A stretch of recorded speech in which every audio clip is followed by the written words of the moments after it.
എല്ലാവർക്കും നമസ്കാരം. എനിക്ക് തോന്നുന്നു 37 വർഷത്തിന് ശേഷം കിരീടത്തിന്റെ ഓർമ്മകൾ ഇത്രയും ഗ്രാൻഡായിട്ട് വീണ്ടും നമുക്ക് പുതുക്കാൻ സാധിക്കുക എന്ന് പറയുന്നത് വലിയൊരു ഭാഗ്യം തന്നെയാണ്. മാത്രമല്ല, ആ ഒരു കൂട്ടായ്മയിൽ ശ്രീ മോഹൻലാൽ, പാർവതി എന്ന് വേണ്ട അതിനകത്ത് അഭിനയിക്കുന്ന എല്ലാവരും, എൻ്റെ പാർട്ണറായ ഉണ്ണി, സിബി, ഞങ്ങളെല്ലാവരും തന്നെ അതിനകത്ത് വേണ്ടപ്പെട്ട എല്ലാവരും ഇവിടെ ഉണ്ട്. അതും വലിയൊരു ഭാഗ്യമായിട്ട് ഞാൻ കണക്കാക്കുന്നു. കാരണം ഇവിടെ കുറേ പേര് നമ്മൾ വിട്ടുപോയ കഥ സിബി ഓൾറെഡി അവതരിപ്പിച്ചു കഴിഞ്ഞു. ഇതിൻ്റെ ഒരു പാസ്റ്റ് ഹിസ്റ്ററി നോക്കുമ്പോൾ വളരെ യാദൃച്ഛികമായിട്ടാണ്. ശരിക്കും പറഞ്ഞാൽ ഞാൻ ഉണ്ണി അന്നേ സുഹൃത്തുക്കളാണ്. അങ്ങനെ വളരെ കാഷ്വലായിട്ട് സംസാരിച്ച് വന്നൊരു വിഷയമാണ് നമുക്കൊരു സിനിമ എടുത്തുകൂടി, അപ്പോൾ ആരെ വെച്ചെടുക്കും എന്നുള്ളതായി അടുത്തത്. അങ്ങനെ വന്നപ്പോഴേക്ക് വേറെ ആരുമില്ല. അന്ന് ഞങ്ങൾ വളരെ കോമൺ സുഹൃത്താണ് ശ്രീ മോഹൻലാൽ. അങ്ങനെ തീരുമാനിക്കുകയും കൃപ ഫിലിംസ് എന്നൊരു ബാനർ രജിസ്റ്റർ ചെയ്യുകയും, കൃപ എന്ന് പറയുന്നത് എത്ര പേർക്ക് അറിയാമെന്ന് അറിയില്ല, കൃഷ്ണകുമാറും പണിക്കരും കൂടെ ചേർന്നാണ് കൃപ എന്നുള്ള ബാനർ തന്നെ അന്ന് ഇട്ടത്. അങ്ങനെ നേരെ മോഹൻലാലിനെ അന്ന് തൂവനത്തുമ്പികളുടെ സെറ്റിൽ തൃശ്ശൂർ പോയി കാണുക. അവിടെ ചെന്നപ്പോൾ ലാല് അത്രയും നമ്മളോടുള്ള സൗഹൃദമുള്ളതിന്റെ പേരിൽ ശരി ചെയ്തു. പക്ഷെ ഒരു കാര്യമുണ്ട്, 1-2 വർഷം വെയിറ്റ് ചെയ്യേണ്ടി വരും. ഇതാണ് നമ്മൾ ആദ്യം കേട്ട ഡയലോഗ്. പക്ഷെ ഞങ്ങൾ 2 വർഷം വെയിറ്റ് ചെയ്യാൻ തയ്യാറായിരുന്നു. അങ്ങനെ വെയിറ്റ് ചെയ്താണ് 89-ൽ പിന്നെ സിനിമ റിലീസ് ചെയ്യാനുള്ള ഒരു ഭാഗ്യം കിട്ടി. അപ്പൊ അതിന് സഹകരിച്ച ആദ്യം ഇതിന് ഡേറ്റ് തന്ന് ഞങ്ങൾക്ക് ഈ ഒരു സിനിമയ്ക്ക് ജീവൻ നൽകിയ ശ്രീ മോഹൻലാലിനോട് നന്ദി പറഞ്ഞുകൊള്ളുക.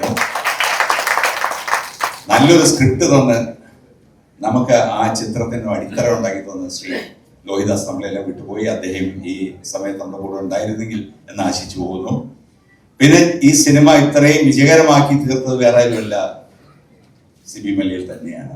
ഏറ്റവും ലിമിറ്റഡ് ബഡ്ജറ്റിൽ അന്നത്തെ കാലാവസ്ഥയിൽ ആ സിനിമയ്ക്ക് കൊടുക്കാവുന്ന മാക്സിമം ഇമ്പോർട്ടൻസ് കൊടുത്ത് വളരെ വളരെ നൈസായിട്ട് സിനിമ എടുത്ത സിനിമ ഏറ്റവും വിജയ ചരിത്രങ്ങൾ കുറിക്കുന്ന ഒരു സിനിമയാക്കി മാറ്റാൻ അദ്ദേഹം ഞങ്ങളെ സഹായിച്ചു. പിന്നെ അത് അപ്രപാളിയിൽ പകർത്തണമെങ്കിൽ ഒരാൾ വേണം. അത് കുമാറിന്റെ ജോലി വളരെ ഭംഗിയായിട്ട് നടത്തി.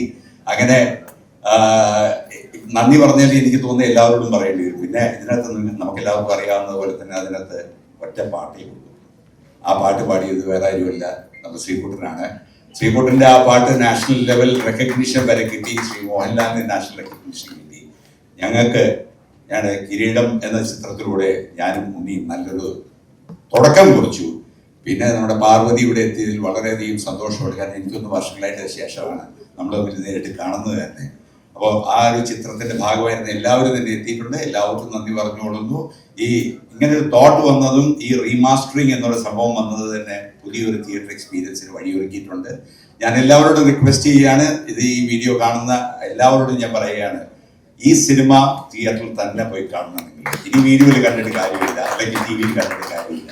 ശ്രീ മോഹൻലാൽ എന്തായിരുന്നു അന്നത്തെ കാലത്ത്, എന്തായിരുന്നു നിന്റെ അച്ഛനാടാ പറഞ്ഞേ കത്തി താഴെടാ ഇതിലേച്ചേട്ടൻ പറഞ്ഞ ഡയലോഗ്, അതെല്ലാം ആ ഒരു ഡോൾബി അറ്റ്മോസ്ഫിയർ നിങ്ങൾ കാണണം, കേൾക്കണം. Thank you very much. ഗുരുജനങ്ങളെ, സുഹൃത്തുക്കളെ, ഇവിടെ നിൽക്കുമ്പോൾ മനസ്സിന് വല്ലാത്തൊരു വേദനയുണ്ട്. കാര്യം ഈ കിരീടം എന്നുള്ള ചിത്രത്തിൻ്റെ കൂടെ ഉണ്ടായിരുന്ന പലരും ഇന്ന് നമ്മുടെ കൂടെ ഇല്ല.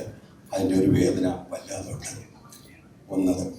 2, എൻ്റെ ഏറ്റവും പ്രിയ സുഹൃത്തായിരുന്ന പാരിലാലിൻ്റെ സഹോദരനാണ് മോഹൻലാൽ.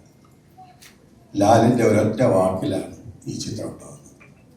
ലാൽ അന്ന് എന്നെ വിശ്വസിച്ച്, ദിനേഷിനെ വിശ്വസിച്ച് ഈ ഒരു പടം ചെയ്യാൻ തയ്യാറായപ്പോൾ ഞാൻ ആദ്യം സിബിയെ കാണുന്നു. സിബിയും ഞാൻ അസിസ്റ്റന്റ് ഡയറക്ടർ ആയിട്ട് പല പടങ്ങളും വർക്ക് ചെയ്തിട്ടുണ്ട്. അതിൽ പൂച്ചക്കുരു മൂക്കുത്തി, പ്രിയദർശൻ ആദ്യം ഡയറക്റ്റ് ചെയ്യുന്ന പൂച്ചക്കുരു മൂക്കുത്തിയുടെ അസിസ്റ്റന്റ് ഡയറക്ടറായിരുന്നു ഞാൻ. സിബി അസോസിയേറ്റ് ഡയറക്ടറായിരുന്നു. ആ ബന്ധത്തിലാണ് സിബിയും ഞാനുമായിട്ട് ഈ ചിത്രം ചെയ്യാൻ തയ്യാറായത്. അത് അന്ന് ലാല് ആ ഡേറ്റ് എനിക്ക് തന്നില്ലായിരുന്നു എന്നുണ്ടെങ്കിൽ അങ്ങനെ ഒരു ചിത്രം ഉണ്ടാവില്ല. പക്ഷെ ആ ചിത്രത്തിൻ്റെ കൂടെ അതിൻ്റെ ശക്തിയായിരുന്ന, അതിൻ്റെ ഓരോ വാക്കിലും അതിൻ്റെ ആത്മാവ് ഉൾക്കൊണ്ടിരുന്ന എൻ്റെ ലോഹി, എൻ്റെ പ്രിയപ്പെട്ട ലോഹി എൻ്റെ കൂടെ ഇപ്പോൾ ഇല്ലാത്തതിലുള്ള വേദന എനിക്ക് വല്ലാതായിട്ട്. ലോഹി ഈ സ്ക്രിപ്റ്റ് എഴുതുന്നത് പറഞ്ഞാൽ വിശ്വസിക്കില്ല, ഒരാഴ്ച കൊണ്ട് എഴുതി തീർന്ന സ്ക്രിപ്റ്റാണ്. ആ സ്ക്രിപ്റ്റ് പരിപൂർണമാക്കി ബൈൻഡ് ചെയ്ത് ലാലിനെ ഏൽപ്പിക്കുകയാണ്. അതിനുശേഷം ചില സംഭവ വികാസങ്ങൾ ഉണ്ടാകുന്നു. അതായത് ഈ നിൽക്കുന്ന എൻ്റെ പാർട്ണർ ഉൾപ്പെടെ ഈ സബ്ജക്റ്റിൻ്റെ ഫൈനലിൽ ലാല് തോറ്റുപോയാൽ പടം ഓടുമോ? വിജയകുമാറിന് പ്രശ്നം ഉണ്ടായിരുന്നു. വിജയകുമാറും ഞാനും സിബിയും ലോഹിയും ഒക്കെ ആയിരുന്നു സംസാരിച്ചു. അന്നും ലാല് ശക്തി തന്നു, നമുക്ക് ഈ ചിത്രം ചെയ്യാം. അന്ന് ഈ ചിത്രം ധൈര്യമായി ചെയ്യാൻ ഞങ്ങൾ മുന്നോട്ട് വന്നു. അതിനുവേണ്ടി ലാല് കൂടെ നിന്നു. ആ ചിത്രം വൻ വിജയമായി തീർന്നു. അതിനുശേഷം ഒരു ദിവസം എറണാകുളത്ത് വെച്ച് ഞാനും സിബിയും നടക്കാൻ ഇറങ്ങിയപ്പോൾ രാത്രി നൈറ്റ് എഡിഷൻ പേപ്പർ വാങ്ങിക്കാനായിട്ട് പോയി. അന്ന് നാഷണൽ അവാർഡ് ഡിക്ലെയർ ചെയ്യുന്ന ദിവസമാണ്. ലാലിന് എന്തെങ്കിലും ഒരു അവാർഡ് കിട്ടണേ എന്നുള്ള ഒരു പ്രാർത്ഥനയായിട്ടാണ് ഞങ്ങൾ പോയത്. അന്ന് ഇതേപോലെ മൊബൈലോ കാര്യങ്ങളോ ഒന്നുമില്ല. സിബിയും ഞാനും എറണാകുളം KSRTC ബസ് സ്റ്റാൻഡിൽ ചെന്ന് പത്രം വാങ്ങിച്ച് നോക്കുമ്പോൾ മോഹൻലാലിൻ്റെ കിരീടത്തിന് സ്പെഷ്യൽ മെൻഷൻ അവാർഡ്. ജീവിതത്തിൽ ഇതിലപ്പുറം ഒരു സന്തോഷം ഞാൻ അനുഭവിച്ചിട്ടില്ല.